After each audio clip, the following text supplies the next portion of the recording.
हेमंत सोरेन को supreme court से बड़ी उम्मीदें रही होंगी, लेकिन उम्मीदें टूट गई है। सुप्रीम कोर्ट ने हेमंत सोरेन की याचिका पर सुनवाई से कर दिया इंकार। हेमंत सोरेन अपनी गिरफ्तारी के लिए सुप्रीम कोर्ट की चुनौती दी और कल ही सुप्रीम कोर्ट तत्काल ही सुनवाई की मांग की और मुख्य न्यायाधीश उनके मांग को मान ली थी और आज सुनवाई होनी थी। जस्टिस संजीव खन्ना के बेंच के सामने मामला आया और जैसे ही मामला सुनवाई के लिए संजीव खन्ना के पहले ही सवाल पूछ लिया कि हेमंत सोरेन के बड़े वकीलों से कपिल सिब्बल और अभिषेक मनु भी शामिल थे कि सीधे सुप्रीम कोर्ट क्यों आ गए, आप हाई कोर्ट कोई नहीं। हेमंत सोरेन के वकीलों की एक तरफ से कोर्ट को यह बताने की कोशिश की गई कि मामला थोड़ा अलग है, महत्वपूर्ण है और सुप्रीम कोर्ट को मामले को तत्काल ही सुनवाई करनी चाहिए। जस्टिस संजीव खन्ना ने कहा कि आपको हाई कोर्ट जाना चाहिए। हाई कोर्ट को भी एक संवैधानिक कोर्ट है और वहां पर अपनी ही बात कहनी चाहिए कि हमें सीधे सीधे आप इस याचिका से सुनवाई कर लेते हैं। वो वैसे तो तमाम मामले सुप्रीम कोर्ट आए हैं जो ठीक नहीं होगा और सोरेन के वकीलों ने कोर्ट में बार बार कन्विंसिंग कोर्ट का मामले पे सुनवाई कर ले, लेकिन कोर्ट ने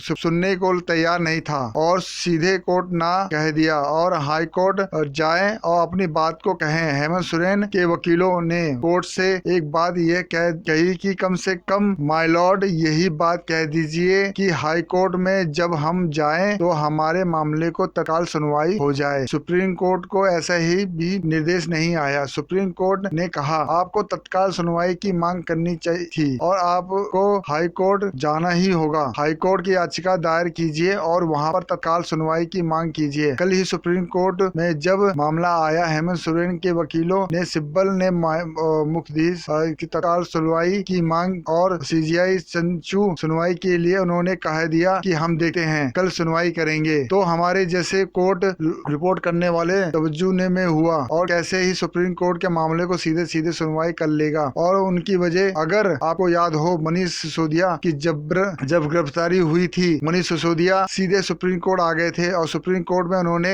अपनी गिरफ्तारी की चुनौती दी और सुप्रीम कोर्ट में तत्काल सुनवाई की मांग की थी और इसी मुख्य न्यायाधीश मनीष सिसोदिया को कोर्ट क्यों आ गए, आपके पास तो हाई कोर्ट जाने का विकल्प था, आप हाई कोर्ट जाइए। और मनीष सिसोदिया को याचिका पर सुनवाई से सुप्रीम कोर्ट से इनकार कर दिया। ऐसे में तवज्जो हुआ कि मामला इस व्यक्ति को सुप्रीम कोर्ट जब हाई कोर्ट भेज दिया गया और दूसरे ही मामले में उसी तरह मामले कोर्ट सुप्रीम कोर्ट से सुनवाई कैसे कर सकता है। लेकिन जस्टिस संजीव खन्ना के बेंच ने सुरेंद्र त्रिवेदी ने बेंच दी थी और तीनों ने एक साथ ही कह दिया कि हेमंत सोरेन हाई कोर्ट जाएंगे, हाई कोर्ट में ही अपनी बात को कहेंगे और तत्काल सुनवाई की मांग करेंगे। और हाई कोर्ट को राहत मिली तो ठीक है, नहीं तो एक बार फिर सुप्रीम कोर्ट आएंगे और राहत मिली तो इतने ही आसानी से नहीं दिख रही है।